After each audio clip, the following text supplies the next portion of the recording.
Good evening. Right now I'm standing on a particularly grotty little man. In fact, he's the grottiest little man I've ever seen, and to me he looks ridiculously small. But then I'm wonderfully big and fantastically handsome. And I've got a cat called Hitler. Anyway, this man is not only small, he's very grubby, aren't you? You're filthy. Look at the colour of you. How did you get like that, you dirty little man? Dirty, dirty. I'm going to wash you. Come here. No, I don't want to be washed. All right, then. I'll wash your wife. You can't. She's gone to the West Indies. Jamaica. Don't answer that.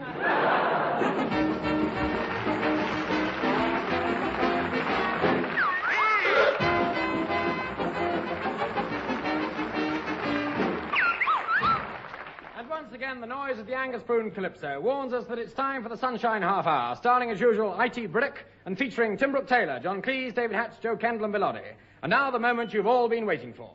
A few words from the daintiest morsel of them all, John Stilton Cheese. Oh, no! I'm sorry, I'll read that again. Yup, yup!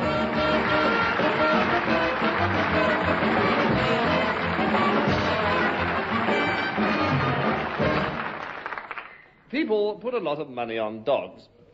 But not on pigs, because it would all fall off as pigs have shiny skin. Which poses the question, what do greyhounds say to each other before a race? Hello there. I'm Whistling Rufus. Yap, yap. I'm Turkman the Great. Bow, bow. And I'm Wombat the Third. Wah, wah.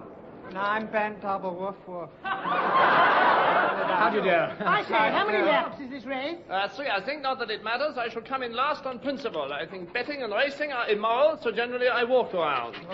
The only time I wasn't actually last was when another dog died. Did he laugh? You know, I think I'm going to join you. I've won 3 times, and each time they've stepped up the training and cut down on the food, so I've lost interest. What about you, Double? Please call me Bent. Well, I never push myself, and of course, if it rains, I never even leave the trap. I mean, it plays havoc with your coat, doesn't it? I could never do a thing with it, I'll tell you that. Still, it's fine tonight, so I might go at, say, 15 miles an hour. There's quite a crowd. Shouldn't we perhaps make it 20? Quite right, Rufus. Spoken like a dog, but we don't want to exhaust ourselves, do we? Let's call it 4 miles an hour. Yes. We'll get them to slow the hair down a bit. Excuse me mentioning this, but you do seem rather short-legged, Tarquin. Yeah. Ah, yes, you've noticed. Well, I'm afraid I'm a dachshund. That's why I have to wear these stilts, you see. It's all right when the ground's hard, but when the going's soft, then I have to play it strictly for laughs. Has anyone seen my handler? Why? I've got a terrible hangover. I need the hair of the man. Too late. We want it in the traps. I can't bear these nasty places. Always full of nasty scribblings. Listen to this one. Lassie was here before Kilroy. By the way, who's the favourite tonight? Me, Ducky, naturally. I'm odds on. I was the other day, too, at the White City. I didn't tell you, I was going along nicely at about 50 miles an hour, and I slid on a banana skin. Won by a street. Still a bit sore, though. How fantastic. Oh, that's nothing when you've been at the game as long as I have. There was the time at Ringwood, I didn't tell you that. We'd done 1 lap when the hare suddenly stopped. It was a parfait. The whole place was pitch black. I found myself next to the hare, so I swallowed it. Gave me the shock of my life. I'm pleased to say. They mended the fuse, and I found myself whizzing round the track glowing like a beacon. Hey, I think the hare's started. Oh. Here we go. Last 1 round's a pussy. If anyone wants to find out how I got on, can always be reached later at the RSPCA. Here we go. Auf Wiedersehen, everyone! Now, wait for me. I'm still in my corners. Oh, what? Oh, what?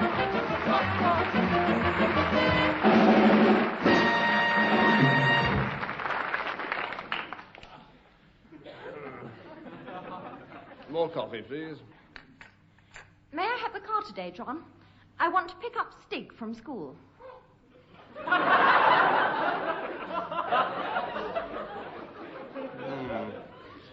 I see Henry VII's dead, then. Oh, I'm so pleased, darling. Could I have the car to collect Stig from school? Who's Stig? Your son. Oh, yeah. Has he started school, then? Yes, dear. He's 18. He's at boarding school. Oh, we can't afford that. We'll have to take him away. He's leaving anyway, John. He's been expelled. What for? Those striptease dancers you sent him. Oh. Just as well. I can't think how he came to go in the first place. I bet you persuaded me over breakfast. You're always doing that. Every wrong decision I've made is because you're talking to me at breakfast. Look at the worst decision I ever made in my life, the day I agreed to marry you. That was over breakfast. Darling.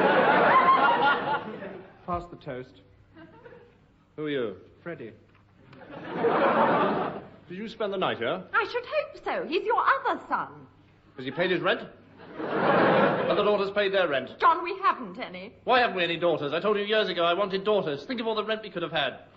I suppose you just forgot. You're always forgetting things. Can I get down now, Mother? Yes, off you go, dear, and don't forget your little girl for the biology class. No, Mother. Where's he going? School, dear. Look, can I have the car today, or can't I? Well, foot and mouth caught on in Gloucester, then. You haven't heard a word I said. Stop dissecting that fly and listen to me. Just a minute. What's that? That's our cat, dear. Where's he going? It's not going to school, is it? I refuse to pay for any cats to go to morning school. Or day school, for that matter. Yes, dear. John, about the car. Price of salami's up threepence a foot. John, there's something wrong with the car, isn't there? What's happened to it? It melted. No, John. It was bombed. No, John. All right. Although it was going to be a secret. I gave it to the milkman. You didn't. No, I didn't.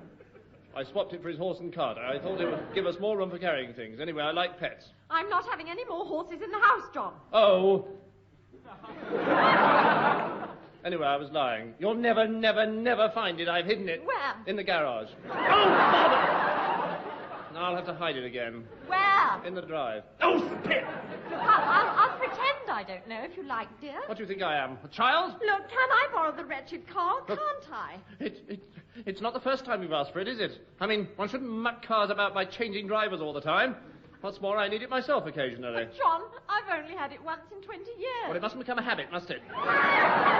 Anyway, last time you overran your time. But, John, you only gave me 2 hours to drive to the hospital, have the baby, and get back. No wonder poor Stig runs everywhere. Who's Stig? Your son. Oh, yeah.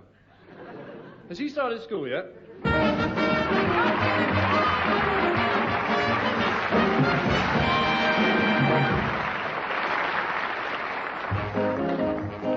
We've decided that we'd like to give you a work song. Goody. But we've had some difficulty because all workers we know are such rotten singers. So to bring you this folk song, we've hired some real, authentic, highly paid professional folk. But then we found they didn't know anything about work. But they've been reading about it, and here they are. Hello. And here we go. Wow, Lord. I just want to tell you, yes, I just want to tell you I've been working. Oh, that's what I've been doing, working all the day and all the night. That's what I've been doing. If you ask me what I've been doing, I'd say I've been working. Yes, I've been working. Oh, yeah. Was that all right? Yes. Oh, splendid. I know a man whose name is Sam. Works all day with a hammer in his hand. Tote that hammer. Tote that hammer. Oh, tote that hammer. Working sure is hard. Now he's got a brother named of Gus. Drives all day in a London bus. Blow that horn. Tote that hammer. All together. Working sure is hard. I've got a friend who's down on his luck. Works all day just feeding the ducks. Feed them ducks. Blow that horn. All together. Working sure is hard. Now I got a gal called Sue, and she test balloons in a factory. Puff that thing. Oh, feed them ducks. All together. Working sure is hard. Let me see you. Give it to me. Oh.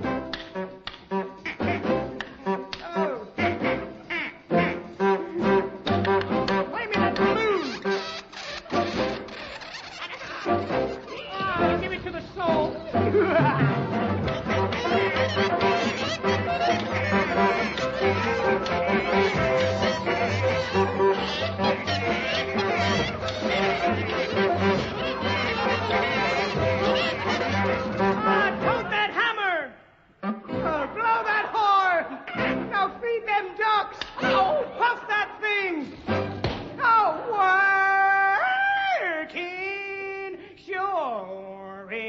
And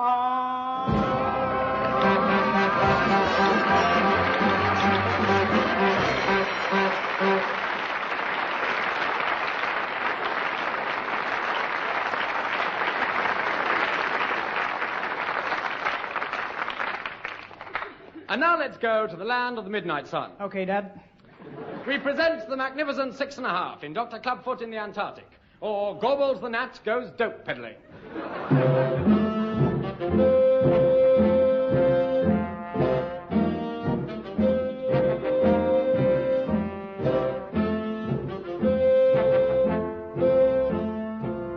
It was Christmas Day in the clubhouse. And the girls were all asleep when a great... No. And the famous old explorer, Dr. Ivor Clubfoot, was dozing at the bar. I'll have one of those. He'd had a long life and was thinking of retiring. But as he sat there in his pajamas, he was visited by young adventurer Timothy Dedbrick. Hello. And very soon the two travellers began exchanging stories. I'll give you a Tropic of Cancer for 2 Fanny Hills and a Winnie the Pooh. Done.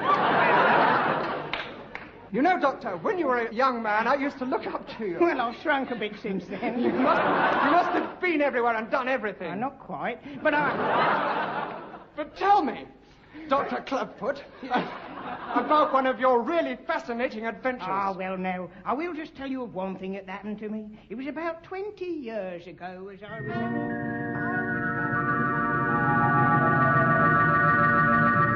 Don't put records on whilst I'm talking. But surely, sir, even for an experienced old explorer, there must be some wonderful experiences left.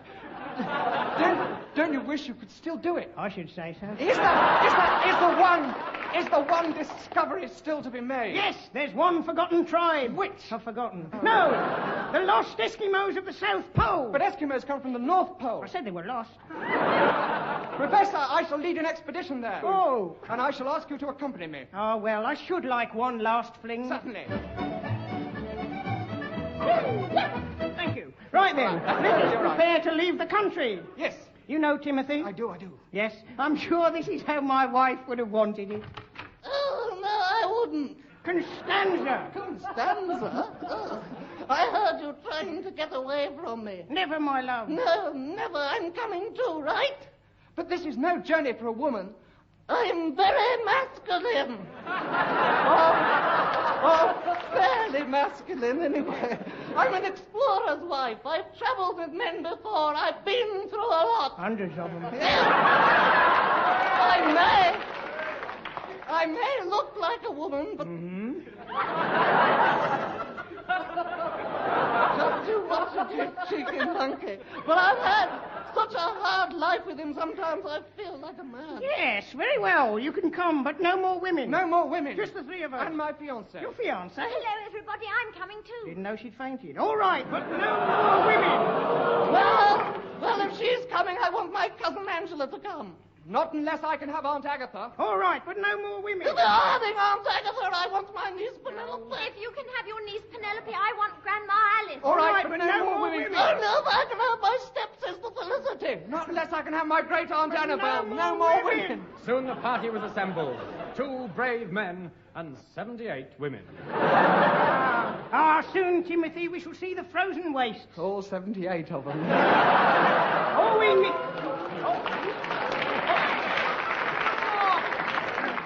All we need to find now is a good dog team. Perhaps I can help. My name is Nono. No. Yes, sir. Anyway, you want to buy a team of dogs? Yes. Right, mush. Okay, mate. Mush! Here, boys, mush! It's a little husky. Well, it's got a sore throat. So, there we are. A very obedient dog. You call mush, the answer. Splendid. How much? No, not much. Money. £100. Too much. £50. That's much more like it. And does it take much to feed them? No, half a pound of mush. Almonds? Or a large plate of sausage and mash.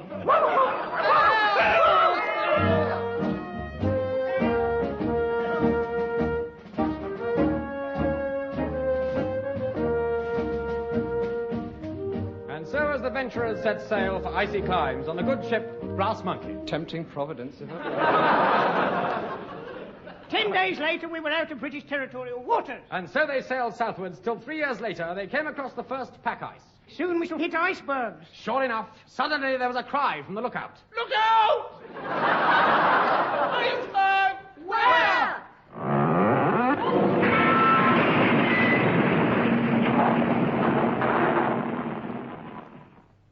Oh, it seems to have gone now. You fool, we've been hit. Quick, run up the flag. Come down. Everyone abandon ship. Over the side. Women and children first. No,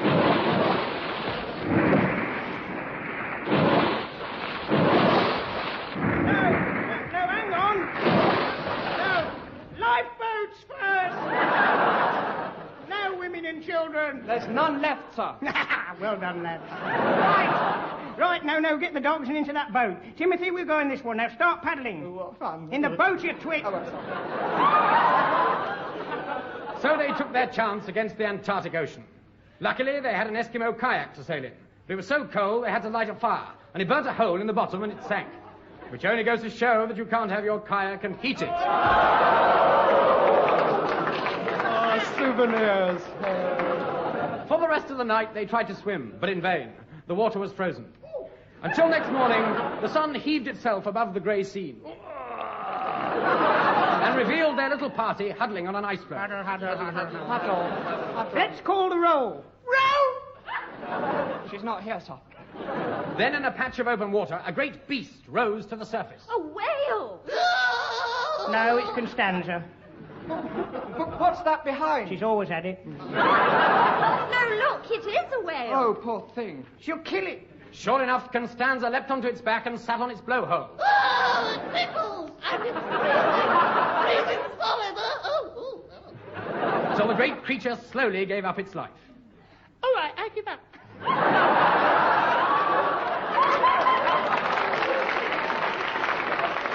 Dr. Clubfoot and Timothy dragged the massive carcass to the shore. Then they pulled in the whale. But even as they ate yet another meal of the great fish's steaks, they sang.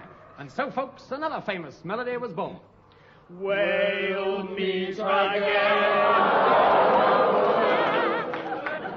But isn't there anything else to eat? Oh, I've got an old flatfish. I'll have it. No, look, it's bad. You mean? Yes, this is no place for a girl like you. But we must do something to keep warm. It's 40 below. Not much warmer about here. Timmy, there's this awful cold creeping up my legs. It's like icy fingers. And Timmy, my teeth are chattering. I think we're done for. I'm so tired. I can't keep awake. You must. I can't. I think I've got sleeping sickness. Oh dear, what are we to do? We're all worn out. And look, now the food's exhausted. I'm a food and I'm exhausted. I say, isn't it about time someone made a heroic gesture? Right. There. That's not a heroic gesture. Well, chaps, I'm just popping outside for a second. You've only just had a first. But turning a blind ear to their cries, Timothy stepped out into the raging storm. A moment later, he was back. That was quick. There's someone up there. Tis I, the abominable snowman. You can say that again. Well, I think I could. Anyway, I have pedalled all the way here on my icicle, and now I scream. Ice cream? So did I after sitting on that icicle. Snow fun, I can tell you. What a wonderful bedpan. I mean bad pun. Get on with it! I've come to take you to the land of the midnight bun. Sun. Burner. Bunsen burner, what a gas. So, follow me, and as we go, let us sing that old Eskimo song. I see woman. I see woman. Yeah. I see woman on a bended knee, crying in for her family. And so, as the wind howled around them, the abominable snowman led our little band towards the distant mountains. The cold froze their marrow. Damn, the marrow's frozen. And the cabbage. The journey was hard, and on the way they had to shoot the rapids. Sorry, Rapids. Even as they struggled along, Dr. Clubfoot never forgot to keep his diary up to date. Now, you see, Darley, we've just shot the rapids and we're crossing the mountains. Right with me?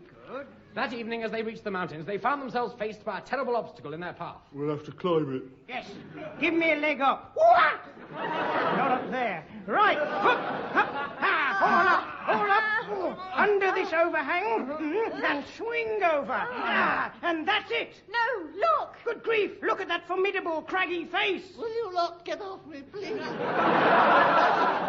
Suddenly... Yeah, look, everybody, the last of the Moe prawns. This must be the actual polar ice cap, and that fellow wearing it is surely the king of the lost Eskimos. Right. I'm Eskimo Joe, and this is my queen, the one and only Eskimo Nell. I must introduce myself.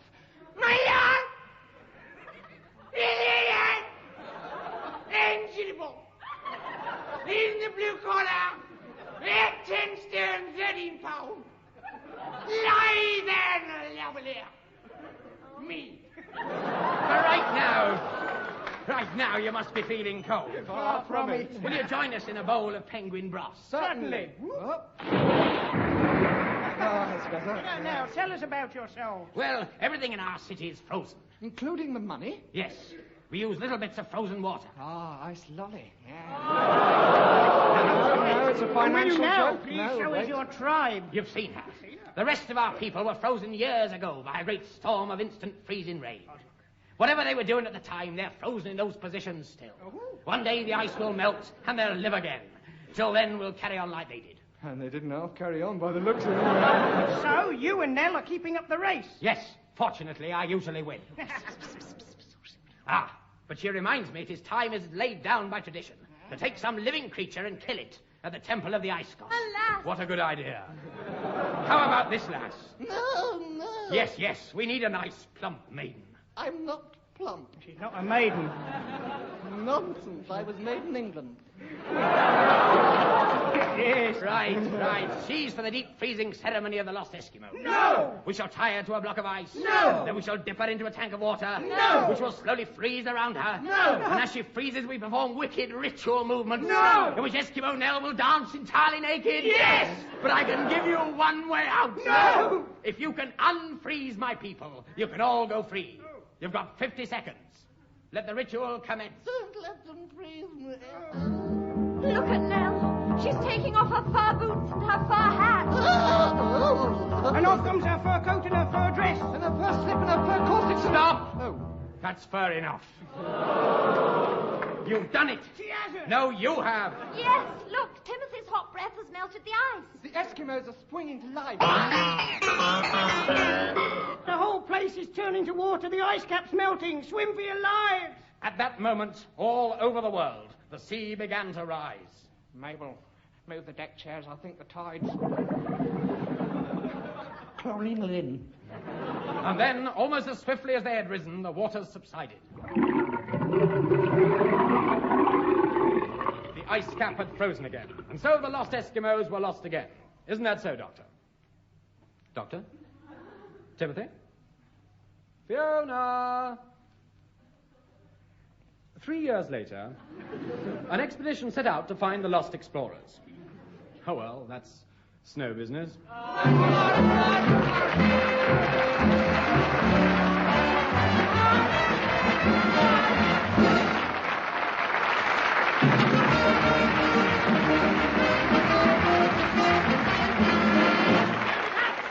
And once again, the Angus Prune Tune brings to an end another edition of the I.T. Briddock Benefit Bonanza, brought to you this week by the makers of Dermot Staybaker, the baboon with the less fattening centre. The voices you heard are those of Timbrook Taylor, John Cleese, David Hatch, Joe Kendall, and Wee Oddie. The scripts were by David Hatch and Bill Oddie, and Mr. Oddie made up the songs. Ian Cohen made up the arrangements, and Dave Lee made up the band.